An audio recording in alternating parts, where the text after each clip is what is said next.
The renowned Stoic philosopher Epictetus once imparted his wisdom, advising us to associate with those who elevate us, individuals whose presence draws out our finest qualities. You've likely encountered the age-old saying that asserts you become the average of the 5 people you spend the most time with. Today, let's delve into this idea through a Stoic lens as we explore the 7 types of people who can derail your progress in Stoic philosophy and understand why reconsidering your friendships with them is crucial. Before we embark on this insightful journey, I kindly ask you to express your support by liking the video, helping me spread the teachings of Stoic philosophy. If you haven't subscribed yet, I encourage you to do so and activate the bell to stay tuned for future videos. Now, let's discuss the first type of person to avoid, the complainer. We all have that friend, family member, or co-worker who consistently finds fault in everything, be it the weather, their job, or even the food at a popular restaurant. Such individuals never miss an opportunity to express their dissatisfaction. You might wonder, why should this concern you? Simply ignoring them is easier said than done. Consistent exposure to such negativity takes a toll on your mental well-being, akin to a leaky faucet slowly depleting your emotional energy reservoir. Stoicism teaches us to focus on actionable solutions rather than dwelling on problems. Imagine collaborating on a project with a perpetual complainer. Each meeting turning into an exhausting session of complaints, devoid of constructive dialogue. The team's morale declines, and you're sidetracked from finding actionable solutions. Stoicism equips us with strategies to navigate this challenge. Firstly, limit your exposure to such individuals whenever possible. If that's not feasible, mentally distance yourself during their diatribes, treating their complaints as passing storms, loud, unsettling, but ultimately temporary and powerless against the unmovable mountain of your inner tranquility. The second type of person to avoid is the drama magnet.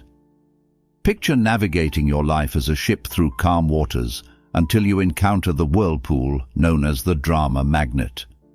This individual seems to attract an unending series of crises, conflicts, and controversies, pulling you into their vortex of chaos. While their energy might initially seem like passion or excitement, you'll soon realize that being in their sphere is like navigating a ship through an exhausting and dangerous storm. Dealing with drama magnets is tricky because their crises often feel like your own. Their chaos is infectious, and you might find yourself entangled in conflicts you had no part in initially. Consider a friend who frequently falls out with others in your social circle. Today, it's Sarah. Tomorrow, it's Tom. Your friend seeks your advice, but the cycle never ends, and suddenly you're also at odds with Sarah or Tom because of your intervention. To navigate this, employ reflective listening instead of offering advice or taking sides. Mirroring their words back to them provides emotional support without getting entangled in the drama. Another approach is to become selectively unavailable, following Stoic wisdom that emphasizes valuing your time highly. Be unavailable during certain hours, creating focus periods for work or personal development, and make it known that you're not to be disturbed during these times. In the words of Seneca, true happiness is to enjoy the present without anxious dependence upon the future. Stoicism encourages us to guard our mental peace diligently, ensuring that the negativity from chronic complainers and drama magnets doesn't deviate us from our path of resilience and virtue. Dealing with drama magnets can be particularly helpful when you shift your focus from anxiously anticipating the next crisis to concentrating on the present moment, where you have control.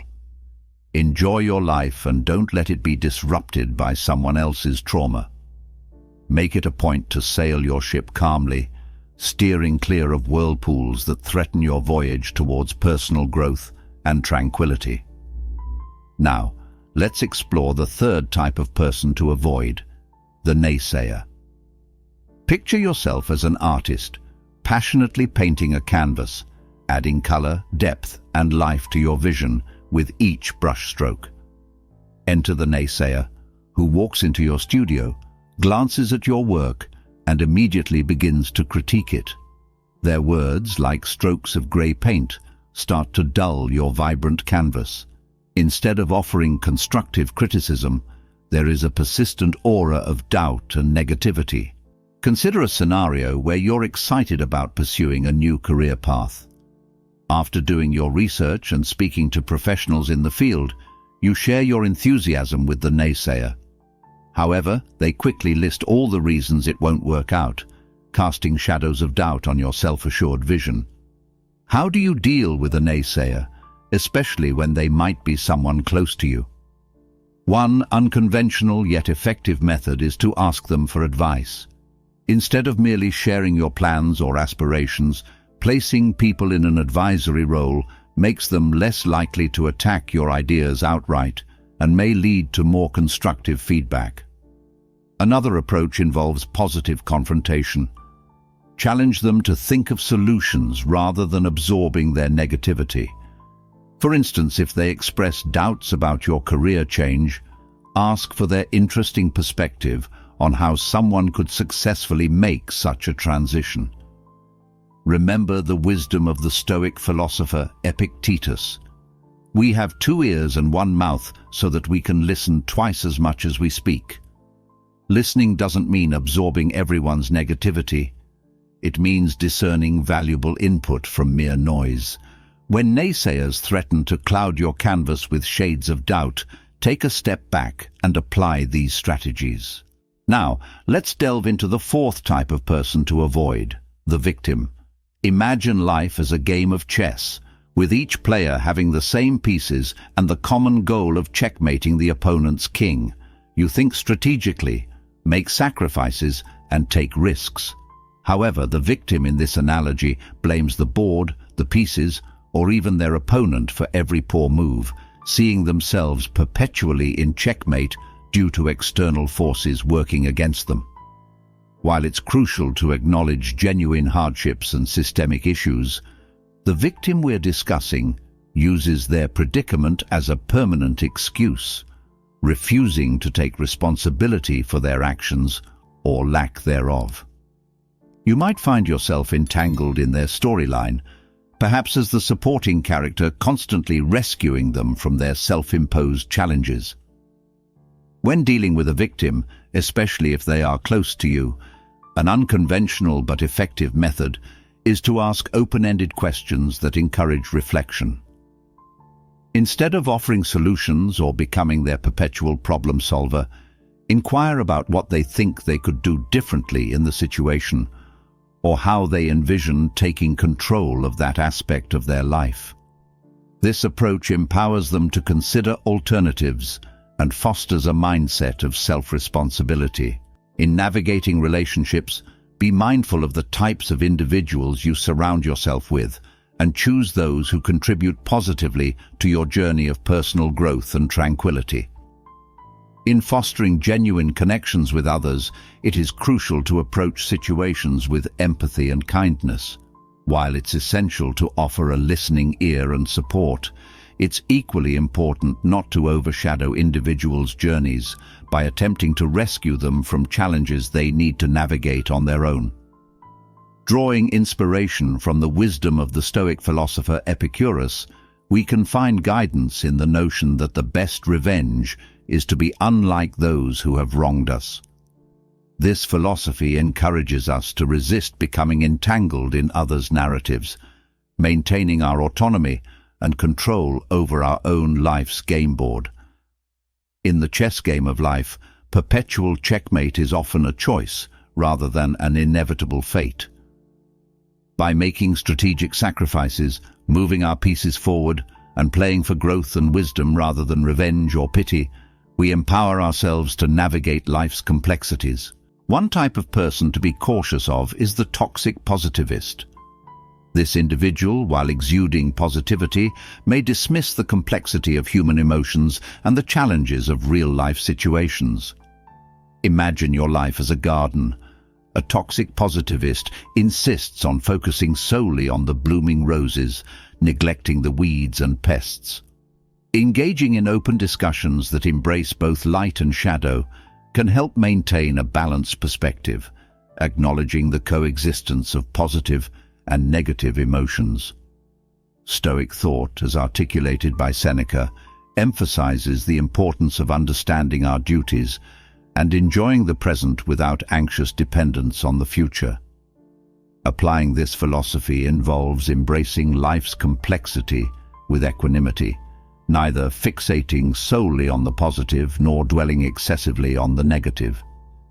Just as a garden needs both sunshine and rain to flourish, so does our emotional spectrum deserve recognition and acceptance. Another type of person to avoid is the manipulator, akin to a shadowy producer subtly rewriting the script of your life. These individuals may employ flattery, guilt trips, or deceit to redirect your path for their benefit. Recognizing and safeguarding against such manipulation is vital in maintaining the authenticity of your narrative. In navigating the intricate web of relationships, remember that fostering connections involves a delicate balance of empathy, autonomy, and a nuanced understanding of the human experience. Embrace the full spectrum of emotions, make strategic moves in the game of life, and cultivate a garden that thrives with both sunshine and rain. Imagine having a companion who consistently persuades you to foot the bill during dinner, weaving a tale of hardship and emphasizing your success. Initially, your generosity flows freely, but over time you sense exploitation. Confronting them becomes uncomfortable, as they've cleverly framed it as a favor to a friend in need. Handling such manipulation requires finesse. One method, termed fugging by experts, involves acknowledging any truth in their statements, but resisting emotional coercion. When they suggest you cover dinner due to your success, you could calmly propose splitting the bill as usual. Alternatively, establishing and enforcing clear boundaries is crucial. Whether it's a request for money or uncomfortable tasks, assertively saying no while offering emotional support maintains the friendship while signaling your limits. Drawing inspiration from Stoic philosophy, where the emphasis is on choosing our responses to external circumstances, can be empowering. Manipulators thrive on predictable reactions, exploiting your kindness or guilt. By responding differently, you reclaim control of your narrative, reminding yourself that you hold the pen to your life story. Avoiding time vampires is equally essential. Picture your daily routine as a harmonious symphony, each task contributing to a balanced composition. Now, imagine a time vampire screeching off-key, disrupting the melody. These individuals demand your time without offering value in return, be it through lengthy conversations or trivial interruptions. To counteract time vampires, set clear boundaries and communicate your availability firmly but politely. Redirect their demands toward more efficient communication methods, like shorter text messages or emails. By doing so, you regain control over your time, preventing it from being sucked away. In Stoic philosophy, recognizing what is within your control is paramount. Time vampires attempt to seize control of your schedule and attention, but by setting boundaries and managing your time intentionally, you assert control. Seneca's wisdom resonates. It is not that we have a short space of time, but that we waste much of it associating with people who uplift you and align with Stoic principles. Recognizing and avoiding these 7 types of individuals is crucial for your progress and personal growth. In a world filled with various personalities, we often encounter individuals who bring negativity and chaos into our lives. From the complainer to the drama magnate, the naysayer to the victim, and the toxic positivist to the manipulator, it can be challenging to maintain our mental peace. Additionally, there's the time vampire, stealing our precious moments. However, it's crucial to recognize that we have the power to protect our mental well-being. By focusing on what truly matters and adopting a Stoic mindset, we can navigate our journey with resilience and virtue. Thank you for joining us on this exploration of Stoic philosophy. If you found this content valuable, please consider showing your support by liking and subscribing. Your engagement and commitment to Stoic principles contribute to a community of individuals striving for wisdom, courage, and a life well lived.